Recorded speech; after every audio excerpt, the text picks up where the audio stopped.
Koagulasi adalah fenomena penggumpalan partikel koloid yang tersebar dalam medium pendispersi. Dalam praktikum telur rebus, kita dapat mengamati koagulasi protein albumin dalam putih telur saat direbus.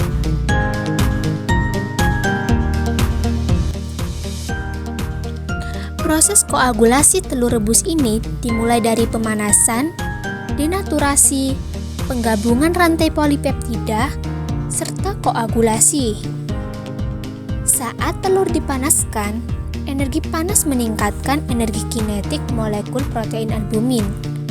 Peningkatan energi kinetik menyebabkan ikatan hidrogen antar molekul protein albumin terputus. Hal ini menyebabkan protein albumin terurai menjadi rantai polipeptida yang lebih kecil. Rantai polipeptida yang lebih kecil ini saling tarik-menarik dan bergabung membentuk agregat yang lebih besar. Agregat protein albumin yang lebih besar ini cukup besar untuk dideteksi sebagai gumpalan atau endapan.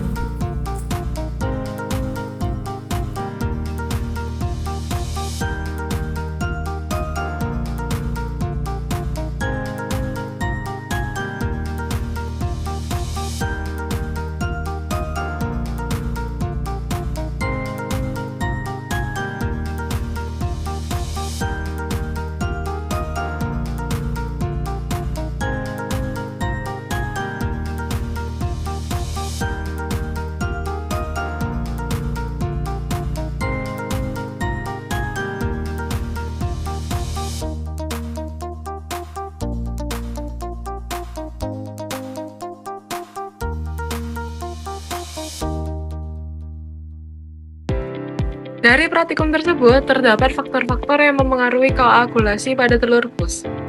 Pertama, suhu. Semakin tinggi suhunya, semakin cepat koagulasi terjadi. Kedua, pH.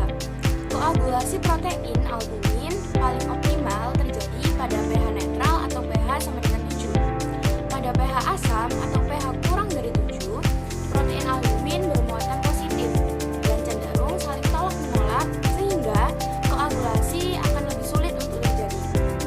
Sedangkan pada pH basa atau pH di atas 7, protein albumin bermuatan negatif dan cenderung saling tarik-menarik sehingga koagulasi akan lebih mudah untuk terjadi. Ketiga, elektrolit. Elektrolit adalah ion-ion yang dapat mempengaruhi stabilitas dan interaksi antar molekul protein.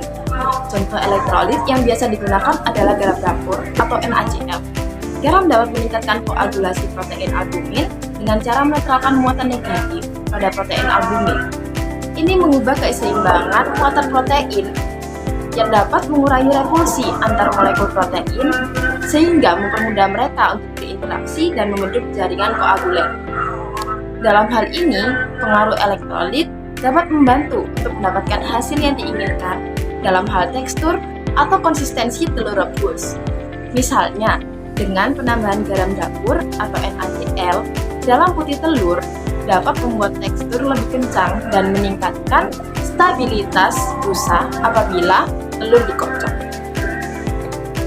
Praktikum telur rebus merupakan contoh sederhana dari fenomena koagulasi koloid. Koagulasi protein albumin dalam telur putih terjadi karena pemanasan yang menyebabkan denaturisasi protein dan penggabungan rantai polipeptida. Faktor-faktor seperti suhu, pH, dan elektrolit dapat mempengaruhi proses koagulasi.